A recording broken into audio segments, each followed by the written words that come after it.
Everybody, Invisiblekatana here, doing my review for what I'm considering the Urashiki defeated arc for Boruto. This will cover, basically, it's the full back in time arc, if you want to call it that as well, but it's episode 129 all the way up to, I believe, episode 136. I actually took a bunch of notes on these because the first couple of episodes I watched a super long time ago, and then the rest I was like, it'll probably be a minute. I think I watched all of these like a week and a half ago, so I'm glad I wrote the notes down because I still don't remember everything, but I wrote the most important stuff down. So going through the first two, or the first couple, which were the ones that I watched a long time ago, like before I even did my last review, which was already forever ago.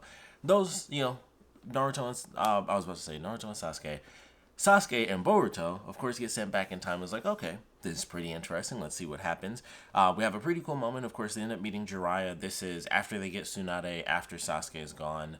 The timeline seemed a little weird to me because the way they did it, like some stuff was just weird. It was like Naruto was kind of learning the Rasengan, but I guess technically he was just training to perfect the Rasengan. Because I'm like, he already knows the Rasengan because he, that's how they got to Tsunade. He did like the cool Rasengan when he fought, what's his name? So I'm like, all right, it was kind of weird. It's like, all right, they find out that Boruto can do the Rasengan. They, of course, have Naruto actually, like, get infected with the Nine-Tailed Cloak, which was another thing that didn't make any sense, because I'm like, I'm pretty sure the whole, like, the seal jutsu thing that was there wasn't there at that point, because the whole point of him being sealed was that it was, like, unlocked, but I guess technically it was still the seal and not, like, the weird version where it was, like, the corrupted seal that Jiraiya like unleashed, or I guess technically unlocked for him, and that's why Naruto couldn't like control his chakra. But I was like, that was always kind of the point of that whole thing. But it is what it is. So they have that moment where Boruto actually sees his dad, not only as a kid, but going into this state that he never really knew was even a thing, and he's actually able to calm him down because something within the Nine Tails is like, this feels familiar, and it's calmer, and it kind of puts him at ease. So Naruto's able to calm down after slashing Boruto's hand. I was like, all right, that's cool. They have the little moment, they have their fight, and we get to see a lot of the characters when they're younger and stuff like that, and things kind of just unfold from there. So when it gets to some of the later stuff, which I would say starts at episode 132, that's when things start to really build up, because that's when Boruto and Naruto actually start training together to make like a new version of the Rasengan. And so it goes through, and it's pretty cool. So first off, one of my big notes is just the soundtrack is back. So that's across, like, as soon as they go back in time, it's all the classic music, all the classic sad music, classic battle music. The preview music was like the old original Naruto. So all of that, I was like, man, it's really crazy because, I knew I liked those songs, but it's funny, like, actually hearing them, I'm like, man, this is really good. Like, the music was just better. Like, I just liked the songs a lot better back then. So that was always, throughout their entire time, being in the past, that was fantastic. I was like, I just want more of this. They should have just kept it like through the whole series and never changed any of the songs. That's kind of weird to do that, but at the same time, it just fits. Like, I don't remember anything from Naruto Shippuden. If I'm being totally honest, I don't remember a single bit of music from that. There's nothing in my head where it's like that song was cool or anything like that. It's like it's all the original series where they were making all the songs and stuff. Like the openings, of course, because every different opening you have a favorite here and there. But as far as like original soundtrack music from Naruto, it's like nothing. It's all original series. It's not Shippuden, not Boruto either. So that was very cool. But starting with episode 132, Jiraiya kind of learned Sasuke's secret, like a little bit, like he's kind of like, oh, are you Sasuke, and stuff like that, and that kind of just leads really to nothing, and it kind of just goes into the end where they, Sasuke ends up wiping everybody's memory, so I was like, oh, okay, maybe we're going to get something interesting, and then I figured they would have to reset the timeline anyway, but I was like, oh, that would be cool if, maybe Jiraiya did know, but he just, was like, all right, I got to keep it secret, and if anyone could, it would be Jiraiya. I feel like he's the character, as silly as he is, when it comes to those specific sorts of things where it's, like, deadly serious. I'm like, I could see him actually just keeping that secret and being like, all right, I just have to let things play out as they do, which would, unfortunately, of course, lead to his death. But I was like, okay, let's see where this goes. It went nowhere. It was just like, I'm just effing with you, because that's Jiraiya. But he figured it out, and so I thought that was like, okay, that's interesting. Episode 133, Sakura decides to confront Sasuke while Urashiki attacks. That, once again, was really simple. Some things start to happen. We have, like, the little note. So then it's like, all right, well, what's going on here? And so Sakura asks him some questions. She finds the note after that. Then that leads to more questions, like, what the F is going on? And that, of course, goes pretty much nowhere. They're able to, anything that seems like it'll be like, oh, no, the timeline, it all goes nowhere. Everything's totally fixed. But that was one of the things. It was like, all right, how's this going to play out? what's Sasuke gonna do? And the way he reacts to her as a character, I thought was pretty cool because it's like, oh, this is back then he was like, whatever, get away from me, and now of course they have a daughter together. So it's like it's interesting to see this version of Sasuke. It's honestly one of the best things about Boruto is Sasuke as a character because he's changed more than pretty much anybody in the show. Like he was the guy who was the loner by choice. Like Naruto was like cast out, but Sasuke was kind of the loner by choice a little bit. I mean, he was after his entire clan was murdered without by his brother. After that, he chose to be alone still. Like he didn't want to bond with other people because it was like I can't have that anymore. So it's interesting to see him kind of have gone through all these hardships and stuff, and now he's got a family, and so it's interesting. I like that development for his character. Like, this is a different person. It's really interesting to watch. So not much ends up happening there. Urashiki ends up attacking. 134. This is something that I thought was really funny. So when they're fighting, Boruto made like a real dumb move, and he was kind of making a real basic wide open attack, and Urashiki had the rod. And he basically just like backhanded him, and it was just like it was the simplest thing. He was just waiting for him a million years before he actually even got close enough to be hit. He was just like, and bam, and he just hit him right in the face. And I was like, that was hilarious because he was prepared to hit him way before he even remotely got close enough to be hit. And it was just so simple. He was just like, and here we go, and you're slapped in the face. And he just hit him with the rod and sent them flying. So I love that because it was hilarious. Oh, Sasuke with no energy. So Sasuke powered through despite the fact that he has no energy. That was like the most annoying thing of the arc. It was like he can't use all of his different powers. Although I guess technically, considering he literally mind wiped everybody at the end, he could have actually done some of the stuff that he did towards the end. Because it was like the whole thing was that he didn't have enough power and stuff like that. But there were some moves that wouldn't require like Rinnegan based chakra levels. It was like just do some of your simpler, cooler moves, like do what you don't need or do this or do that. But it's like, yeah, he couldn't give away his identity. But then at the end, when it's literally like all he did was wipe their memories out anyway, it was kind of like I guess he could have done that, but I don't know. It's a weird balance because it was like by the end, it's literally just a mind wipe, and it's like, well, when it's just a mind wipe, like it would be one thing if it was just like you have to keep this secret for what what you gained from our time together. You just have to keep that secret, and the timeline stays. It's like, okay, that kind of fits because of course if he did extra stuff, it would be like, that's definitely Sasuke. Like, he can't wipe, Naruto's memory and stuff. But when they literally just do a mind wipe, and he's just like, oh yeah, pretty much everybody you interacted with, like Neji and everybody else is like, boom, boom, boom, mind wipes on everybody. I was like, well, he literally just did a mind wipe. Why he could have just done everything then? It would have been fine. They'd been like, I'm just going to wipe your powers. It doesn't matter what you know. And then he'll just get everybody anyway. Super simple. So it was kind of weird, but he powers through with no energy, and it was constantly this weird back and forth where he's not strong enough to fight, but he's just strong enough to survive, and it's just like, okay, weird. The time power, that was insanely confusing to me. It didn't make any sense. I put it is confusing. It's kind of the ultimate version of the Sharingan, because it's like the point of the original Sharingan, which they stopped focusing on forever ago until, fortunately, this series, oddly enough, like we have Sada with the regular Sharingan, and it's like, all right, you can see ahead. So it was kind of like that, and then they explain it a little bit further on where and it's still confusing because the way they do it at the very end, he relived like the poison. Urashiki was poisoned because they're inside the stomach. And because he lived through it a bunch of times, which meant it wasn't like, because in my head I was like, oh, it's like the Sharingan, like he sees it a million times, he can see it in different ways. It's like, no, he literally relives it a bunch of different times, which makes no sense whatsoever. He's literally just time traveling, but it's within like a short distance, and he also can't even control it. So he was just automatically poisoned because he lived through the poison a bunch of times, which was just weird. So I was like, okay, so he couldn't control it, but he also kind of could. He could see every possible outcome just automatically, so he can't just be like, I don't want to use the power right now. I have to just live with the ability, and that just doesn't make any sense whatsoever. Like, it's just weird. Like, if that's the case, he literally shouldn't have even been trapped. That sort of thing. Like, if it's within a certain span of time, then you should have seen. It was weird. It was like he could kind of see the future, but he was kind of seeing the past. It doesn't make any sense, because if he got trapped, even though it's obviously, like I said, it's a span of a couple seconds.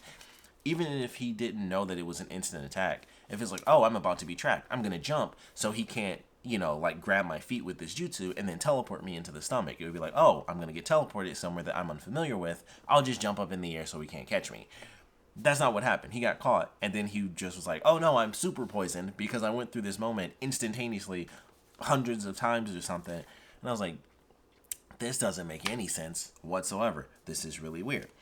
Another thing that was super funny, as they're fighting Urashiki, this is in between the weird explanations of the powers, there's a scene where they're fighting and Jiraiya was like, all right, this is the moment we got to conserve our chakra. And I wrote specifically, conserve chakra, Naruto plus 100 clones. I thought that was so funny. And it makes, Naruto, of course, has like a crazy max on his power.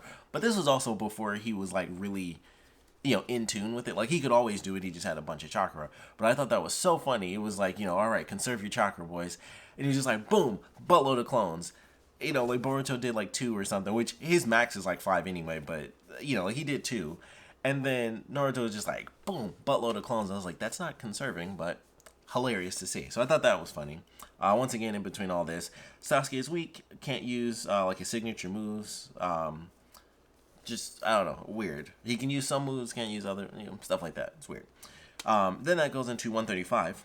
Urashiki ate his eye, which I thought was a very cool scene. I was like, I didn't think you could do that and like gain more power. Obviously, this is a different scope. Like, if Sasuke ate his eye, nothing would happen. Like, he's just human. Like, he's not whatever species Urashiki is. I forgot what they're actually called. But he's able to eat his eye and literally gain power throughout his body from eating his eye. And I was like, okay, that's really interesting.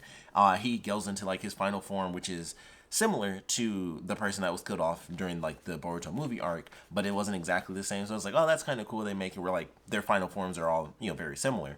So I thought that was awesome. I was like, all right, he gets like the wings and stuff. And he can transform them from like normal hands to like wings and stuff. Cause I was like, oh, that kind of sucks when I thought it was like just wings. I was like, oh, that looks bad. But it was like, he could transform them from wings to like normal hands. I was like, okay, that's better. I think that's a little bit cooler. So that was interesting for sure.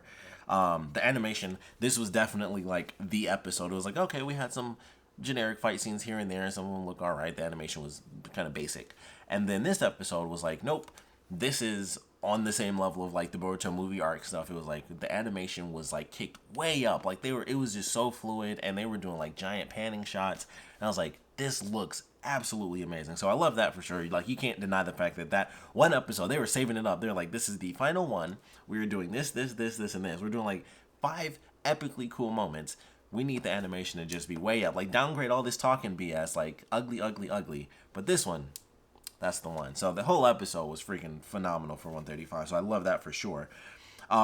They kind of teased this, but nothing really came of it. But it was when Shikamaru found out what was going on from the kids, and it was like Konohamaru was like, oh, this crazy thing's happening, and they kind of teased it like it was going to be like a retrieval arc part 2 sort of deal, because Shikamaru was going to like lead the teams into the forest to basically go get Naruto. And I was like, oh, that's cool. They're doing like a reference to the Sasuke retrieval arc, which is like one of the best arcs in all of Naruto. And I was like, that's cool. We're gonna get to see the kids fight when they're younger, and like another team thing, which sadly didn't happen. What we got was awesome, but I was really looking forward to that, because it was like, oh man, they're gonna Shikamaru's gonna lead like another team, and it's gonna be to go grab Naruto and kind of help them fight whoever this villain might be, because they didn't know at the time. And I was like, that's really cool. And then it was just like nothing happened, because we found out that Konohamaru thought it was like ghosts or something weird, and nobody really believed him. So I was like, oh, that kind of sucks. I thought that's what they were teasing. It was like, retrieval arc part 2. And so I was looking forward to that. Sadly, nothing came of it. So then we get to the end, and it was freaking insane. Like the end, oh man, I think it was the last 30 seconds of the actual fight were like the coolest things ever. So it was just interesting. So I got my notes here. We got a bunch of freaking amazing moments. Before we get to that, though, one of my favorite funny moments, another funny one through this episode, is that for whatever reason, all the stuff that they've gone through, everything that Urashiki has done, he has fought them with Naruto kind of going crazy, even though technically he calmed down. He was able to like steal a little bit of his chakra, and then he keeps coming back like, I'm going to take all you guys down. Everything that this dude has done, Jiraiya was like, I'm going to hit you with a Rasengan, and he blew him into some rocks and was like, we're done. We're out of here. I did it. It's over. I'm like, everything you just seen, you hit him with a Rasengan and was like, I got him. That was the game. That was the game. Game over. We win. He really thought that won. And I was like, that is the dumbest thing I've ever seen. Like, that didn't even remotely make sense. Like, I don't think it was even, like, an Odama Rasengan. It wasn't, like, a big one. I'm pretty sure it was just a generic one. I think he did a big one when they did, like, the very final thing when everyone was hitting them from the side. I think he did, like, a big version of the Rasengan. But when he hit him and, like, sent them flying and he thought he killed him, I'm pretty sure that was a generic normal Rasengan, and he just hit him in the stomach. He hit him, like, directly, but he just hit him, and he flew back. And I was like, he really thought that was it. It was like, all right, we got him. And I was like, that doesn't even make sense. Everything they've gone through, it was just like, totally got him. Hit him with the Rasengan in the stomach, and he's dead. And I was like, that's so dumb, and it was hilarious to me, so I loved it. It was funny. But, of course, he gets up. Things go crazy. Hits Jiraiya. It's like, holy crap, Jiraiya's dead. Of course he's not. But Naruto's like, I don't know what to do right now. And so he flips out. He goes into OTK Naruto, which we haven't seen in a super long time, because why would we? So he's got the one tail cloak going, which is pretty sweet. I was like, man, you just don't have that anymore because he's got the control now. So he does that, and then he does like a Biju bomb, which I thought was super cool. Like, I don't believe we've ever seen him do that in one tail form. Like, we saw it for the first time when he was in Three Tails, when he fought against like Orochimaru and stuff, and he was losing it, and he does like the Biju bomb and everything. And I was like, oh, that's really cool. We got to see him do that in like a tiny, much smaller scale with the one tail. So I was like, that's super cool. So I love that. So we got to see the Biju bomb, like a smaller Biju bomb. They do a callback to the movie arc again, where they do like Boruto and Naruto sharing the Rasengan, and then they kind of like lift their hands up, and like I believe Jiraiya was the one that like helped them both lift their hands up. And I was like, that's really cool. And even if he wasn't there, it was that callback where it's father and son doing the Rasengan. And then they reference one of my other favorite things in anime, which is the one-handed Super Saiyan 2 father-son Kamehameha from Dragon Ball Z, because that's exactly what they did. It was the father-son Rasengan of Naruto, and I was like, this is the DBZ, right? Like, you can't tell me that they weren't like, let's just pick the best moment in Dragon Ball history, which personally is my favorite. I know there's a million things from Dragon Ball all the way up to now that you can pick as your favorite moment. But for me, as much as I love the original Super Saiyan crazy moment, it will always be Gohan going Super Saiyan 2 and doing a one-handed Super Kamehameha with like the spirit of his dad behind him, and they like kill Cell. Favorite moment in the entire series, and it will always be that for me.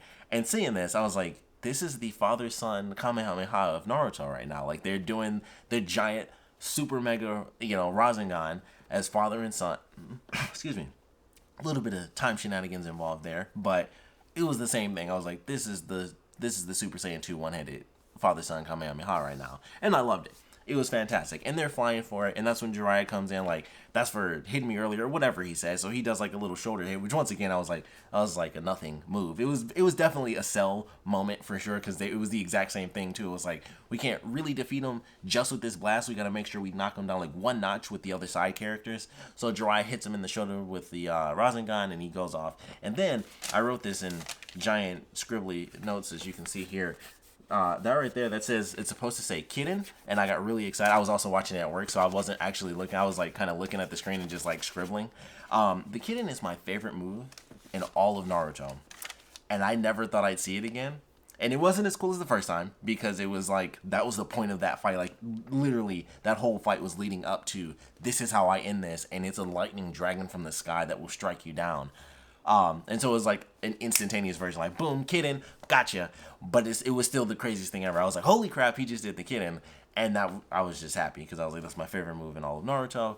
And it was like the added little strike as they're already doing this super insanely epic moment where, I mean, not Jiraiya's part, but, the father-son Rasengan, and then you bring in the Kitten as like the extra little backup hit before the final blast, and then they hit him with the Rasengan, completely obliterate it. And it was like, that was awesome.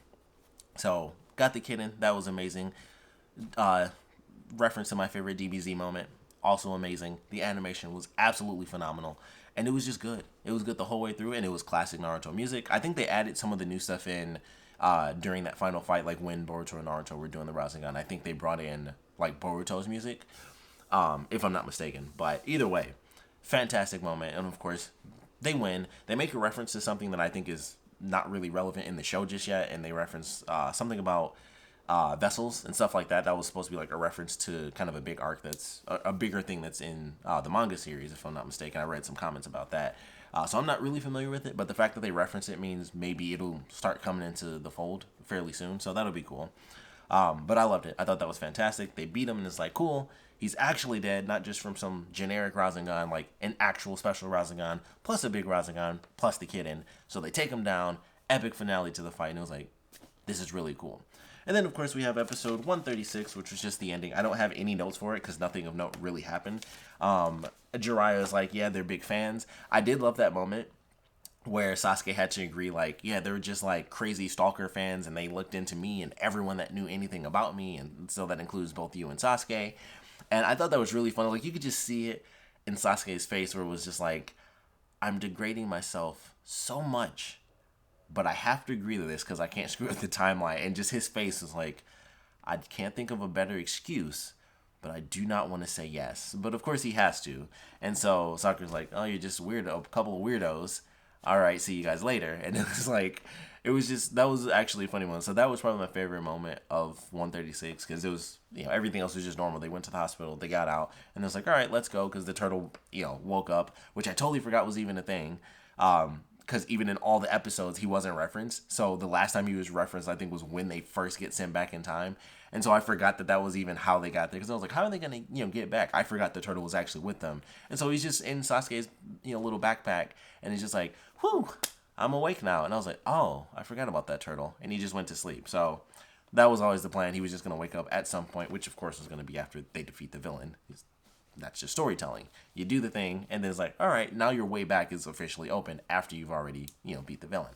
So now what really happens, like I said, they have that funny moment, and then Sasuke is just like, boom, boom, boom, boom, boom, wiping all your memories. So, nobody remembers exactly what happened. Although, I will say they did have some good moments with Boruto learning about Naruto. I thought that was pretty cool. And I think that was, I didn't write that note down. Oddly enough, that was actually a good part of this whole little, back in time arc, was Boruto seeing everyone, but specifically learning about his father. Like, oh, I didn't realize that he was such an outcast. I didn't know he struggled with these powers and stuff like that. I didn't realize how hard he actually fought to get where he was. That sort of thing. Like, kids just know you as you are as a parent, and they don't know everything that you've gone through. Even if you tell them stories here and there, you might not tell them everything. You're just like, yeah, of course I know that was in the Great War, but then it's like, this is what he was like before the Great War, when he was struggling.